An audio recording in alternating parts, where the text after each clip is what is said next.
Esse aqui é Jim Jones, um líder religioso totalmente cruel que, com sua manipulação mental, conseguiu fazer com que mais de 900 pessoas, incluindo mais de 300 crianças, se suicidassem em um ritual coletivo. Inclusive, esse foi considerado o maior suicídio coletivo do mundo. Mas pra gente entender tudo, vamos começar do começo.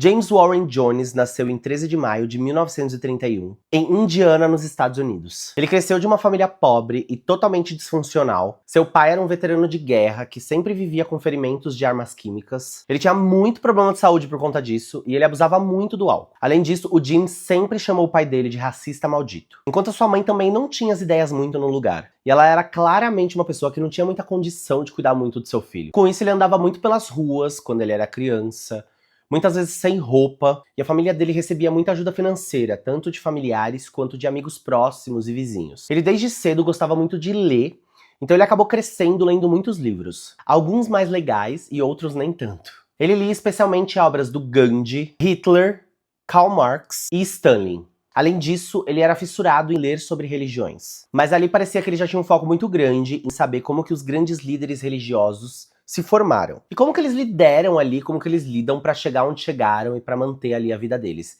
Ele sempre se interessou por isso. Ele era uma pessoa muito inteligente. E não ficou muito claro em qual momento na sua vida ele se encontrou com a religião, mas o que sabemos é que com 12 anos ele já deu a sua primeira pregação. E a religiosidade toda depois dali começou a virar obsessão. Ele era uma criança, um adolescente, um jovem que pregava assim em todos os lugares que ele ia. Então as pessoas que conviviam ali com ele sempre falavam que ele ia pros lugares ali. Ele não podia ir na sua casa te visitar, ele já ia estar pregando. Ele nem sabia se você queria, ele nem perguntava, ele já pregava. Pregava na rua, pregava no mercado, pregava onde ele estivesse. Além disso, existem relatos que ele começou a focar nas suas pregações em mortes. E que ele também saía de casa às vezes para procurar animais mortos, só para ele conseguir fazer o ritual de despedida dos animais, como se ele estivesse num velório de um humano. O Jim também tinha costume de ter muitos amigos negros, e ele sempre levava amigos pra casa, e várias vezes ele arrumou problema com o pai dele, porque ele chegava com os amigos negros na casa dele, e o pai dele queria expulsar esses amigos de lá. Isso fez ele crescer criando uma obsessão ali da luta contra o racismo. Em 1948, os pais dele se separaram, e ele então acabou ficando com a mãe dele, e eles se mudaram pra Richmond. Em 1949, ele se casa com Marlene Baldwin. E em 1951, ele se muda com ela para Indianópolis. Lá ele entra pro Partido Comunista e ele começou a se envolver com várias causas sociais. Em 1954, ele funda sua primeira igreja independente com o nome de Wing of Deliverance. É algo como Asas da Libertação.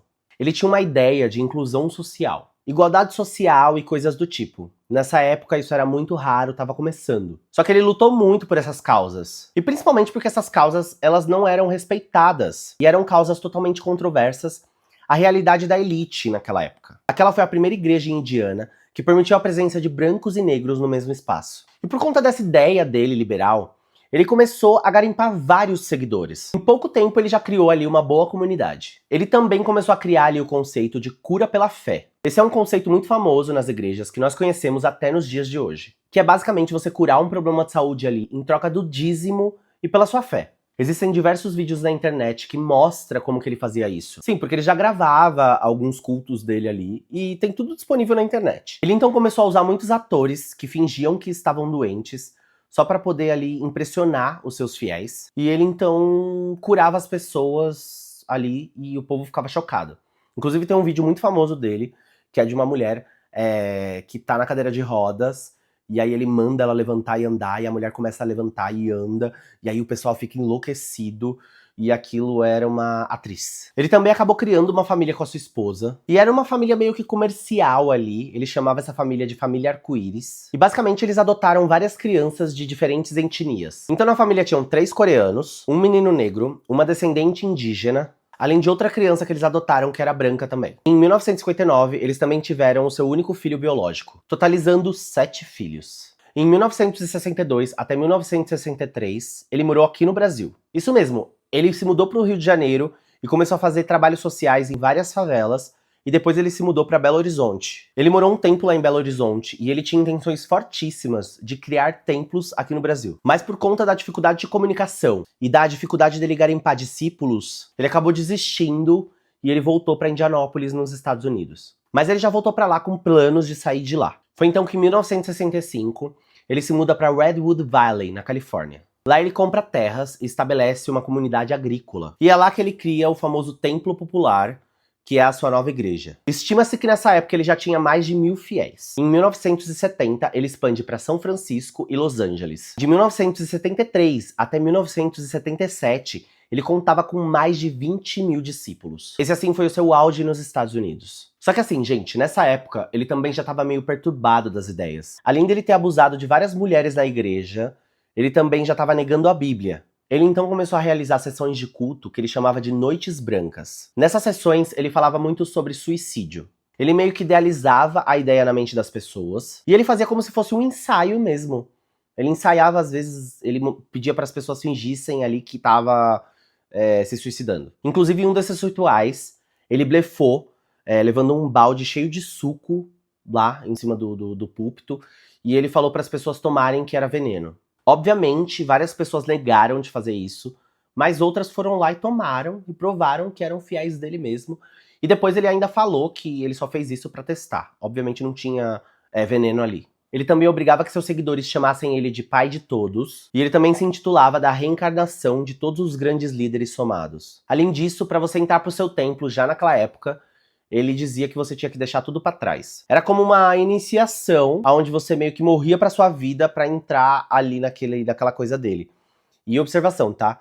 Quando ele falava isso, você tinha que transferir tudo que você tinha pra ele.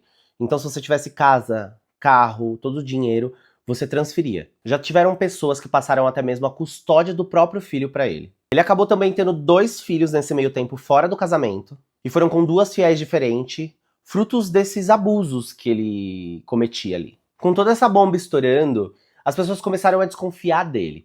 E a mídia também começou a ficar em cima dele.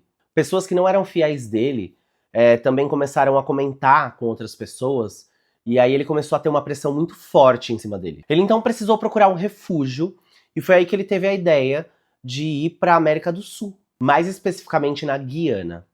Gente, não é Guiana francesa, tá? É Guiana mesmo. É um lugar que fala inglês. Inclusive, eu acho que é o único país da América do Sul que fala-se inglês. Chegando na Guiana, ele conseguiu encontrar um local lá pra comprar, que era longe de tudo e de todos, no meio do mato. Ele começou a fazer a divulgação desse local e chamar esse local de O Paraíso. Inclusive, ele chamou vários de seus seguidores pra ir com ele pra esse local, seguidores que eram dos Estados Unidos, e vários se mudaram, tá, pra ir com ele. Ele dizia que todos os seguidores que fossem com ele iam se sentir seguros e muito orgulhosos. Ele então criou como se fosse uma cidade ali naquele local mesmo. E ele deu o nome de Jonestown, a cidade do Templo Popular. Jonestown era uma seita pentecostal cristã de educação socialista. E quando ele abriu Jonestown, tinham mais de 300 pessoas com ele. Eles construíram lá dentro uma escola, bangalôs para todas as pessoas viverem, um pavilhão central onde ele dava os cultos e um lugar onde eles plantavam e criavam animais. O Jim também começou a colocar pessoas armadas em toda aquela região.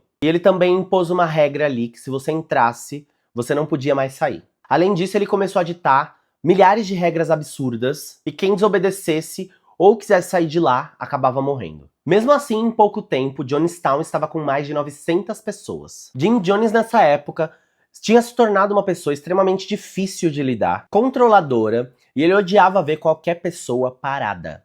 Então, se você morasse lá no Templo Popular, se você morasse em Jonestown, você tinha que estar trabalhando a todos os minutos. Se ele passasse e visse alguém parado, ele já colocaria punições para aquela pessoa.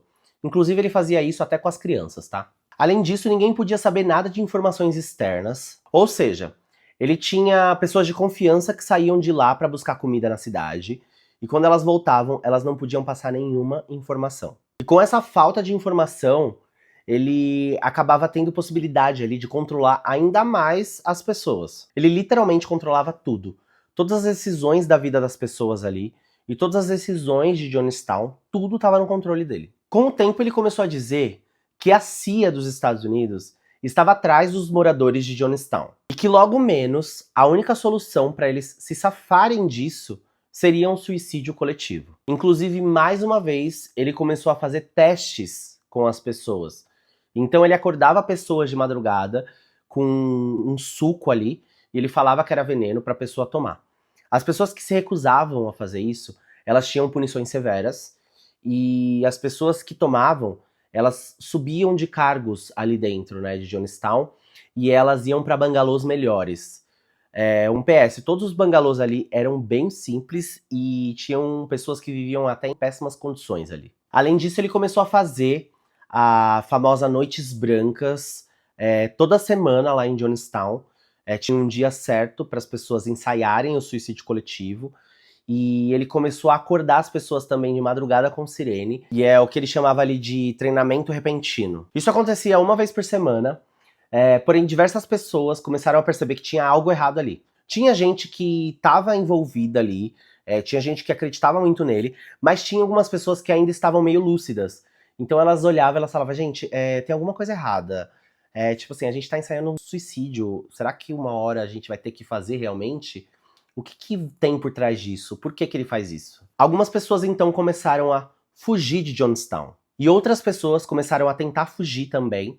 E essas pessoas foram mortas. Essas pessoas que fugiam, elas começavam a se juntar depois lá fora de Jonestown. E elas começavam a cobrar alguma atitude do governo da Guiana e atitudes também do governo dos Estados Unidos. Inclusive com essas pessoas estava um dos filhos bastardos do Jim Jones. Isso porque quando ele estava lá em Jonestown, ele acabou descobrindo que ele era fruto de um abuso, e então ele se revoltou, se rebelou contra Jim Jones e saiu de lá. Com toda essa repercussão, os Estados Unidos então deslocou uma delegação de 18 pessoas para irem visitar Jonestown. O grupo era liderado pelo congressista Leo Ryan da Califórnia. No grupo haviam também jornalistas, repórteres da NBC, advogados e familiares de membros do templo. Sim, eram pessoas que eram familiares de pessoas que estavam lá dentro, e eles estavam super preocupados. Isso porque muitas pessoas que foram para Jonestown simplesmente perderam o contato com as suas famílias e as famílias não sabiam mais o que estava acontecendo. Quando isso aconteceu, ele não teve outra opção a não ser aceitar que eles entrassem em Jonestown. Só que quando a delegação dos Estados Unidos entrou em Jonestown,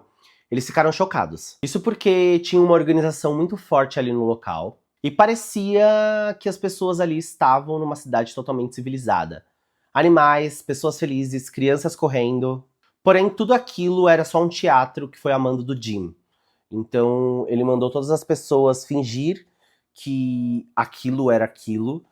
E aí, a verdade começou a sair. E ele falava que quem não fingisse que estava tudo bem ia sofrer punições severas, tá?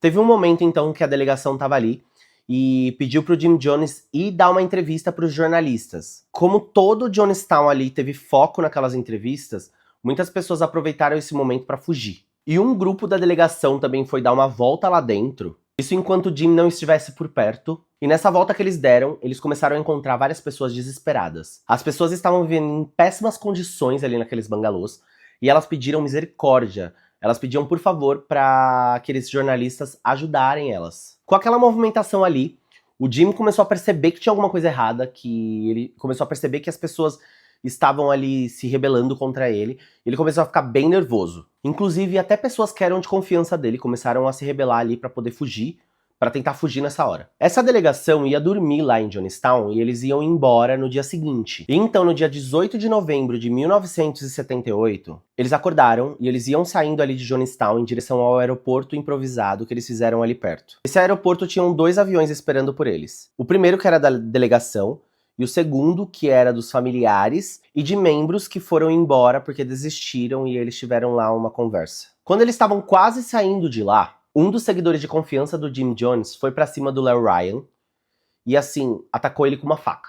Eles tentaram fugir pro aeroporto ali e começou uma bagunça severa, até que o Jim Jones manda os seus seguidores armados todos se dirigirem até o aeroporto e matarem todo mundo. Ou seja, eles assassinaram toda a delegação. No mesmo dia de tarde, o Jim Jones resolve se reunir com todo o Jonestown e ele anuncia pra todo mundo ali: finalmente chegou o dia que a gente tanto ensaiou. Tinham mais de 900 pessoas ali no templo e ninguém podia sair dali do pavilhão, porque ele estava rodeado de homens armados. Gente, existe o discurso que o Jim Jones deu naquele dia disponível na internet. Sim, esse discurso foi gravado e, inclusive, nessa gravação mostra uma mulher tentando impedir que ele faça isso. Só que em poucos minutos eles calam ela. É só vocês pesquisarem essa gravação que vocês encontram. No discurso, ele diz que a CIA estava atrás deles e que agentes da CIA iriam chegar pelo céu, iriam descer lá e iriam matar todo mundo. E que eles não podiam deixar que isso acontecesse. E a única solução que eles teriam ali é pro suicídio coletivo. E que a batalha não estava perdida. Se eles fizessem isso, eles iriam ganhar. Isso porque eles iriam sair do corpo, mas eles iriam para um paraíso. Ele descrevia o local como um local muito melhor que lá. E que todos iriam com ele. Era só tomar a atitude correta. Ele era muito manipulador, então assim, ele conseguiu levar a maioria das pessoas que estavam ali com ele. Enquanto eles diziam essas coisas, alguns seguidores dele começaram a separar ali baldes que tinham suco de frutas vermelhas dentro, e eles começaram a misturar com veneno. Gente, depois as autoridades conseguiram ter acesso a esse balde, e eles fizeram testes dos níveis de veneno. Era assim, absurdamente, era muito veneno que eles misturaram ali. Ele dizia que quando eles tomarem, ia ser indolor, ia ser super rápido, eles não iriam sentir nada. E logo em seguida ele diz, quem deve começar é as crianças. Vamos, comecem. Bom, as crianças começaram a tomar isso, só que aí começou os problemas. Isso porque as crianças começaram a sentir dor e começaram a passar muito mal. Elas convulsionavam ali na frente dos pais, elas vomitavam e aí começou o caos. Esse veneno demorava cerca de 10 minutos para conseguir matar as pessoas. E enquanto isso, as crianças sofriam ali na frente dos pais. As pessoas começaram a ver as crianças naquela situação e começaram assim a entrar em pânico. Muitas pessoas com isso começaram a tentar desistir e quem tentava desistir morria ali assassinada pelos homens. Depois que as crianças vieram a falecer, o Jim Jones mandou que agora quem tomasse eram os adultos. Enquanto isso, Jim Jones também ordenou que alguns homens armados fossem ao redor ali de Jonestown e matassem todos os animais que eles tinham ali. Então todos os animais foram mortos, o único animal que sobrou foi um cachorro que conseguiu se esconder e depois que foram lá encontraram ele. Logo depois que todos os adultos tomaram e que finalizaram tudo, quem tomou foi os homens armados. E assim que o Jim Jones viu que todos ali estavam sem vida, inclusive a esposa dele e 3 dos filhos dele, ele pegou uma arma e atirou contra a própria cabeça. 35 pessoas sobreviveram porque estavam fora de Jonestown, inclusive 2 eram filhos dele, porque os filhos dele foram para um jogo de basquete na cidade nesse dia, e outras pessoas também estavam ali na cidade para resolver problemas de Jonestown, para comprar mantimentos e resolver problemas burocráticos. Diversos corpos voltaram para os Estados Unidos para poderem ser sepultados, mas o resto foi sepultado na Guiana mesmo, e ao todas foram 903 pessoas e 307 crianças. Esse foi considerado o maior suicídio coletivo do mundo, e até hoje as pessoas se chocam com essa história. Inclusive é uma história que o governo da Guiana quer apagar, eles não querem ser lembrados com essa história, eles não querem ter memoriais, eles não querem ter museus, eles não querem ter nada com essa história envolvida. Eles querem simplesmente apagar e esquecer que existiu. E é isso, galera. Jonestown começou com uma promessa de fé e acabou com o inferno. E aí agora eu vou deixar uma reflexão pra vocês. Quando uma voz se torna mais importante que a consciência de 1000 pessoas, o resultado é esse. E o silêncio é a tragédia. Bom, esse foi o caso de hoje, eu espero que vocês tenham gostado desse caso. Se você ainda não curtiu esse vídeo, por favor, curta esse vídeo pra me ajudar muito, muito, muito, muito. E me valorizem, eu estou gravando esse vídeo 4h30 da manhã. E compartilhe esse vídeo com seus amigos, com seus familiares, com quem gosta desse tipo de conteúdo, que assim você vai me ajudar a sempre produzir mais conteúdos como esse pra você. E se você ainda não é inscrito do canal, se inscreve e ativa o sininho das notificações também, pra você sempre receber notificações novas quando eu postar vídeos novos. Muito obrigado por ficar comigo até aqui nessa hora desse vídeo. Um beijo no coração e até o próximo vídeo. Fui!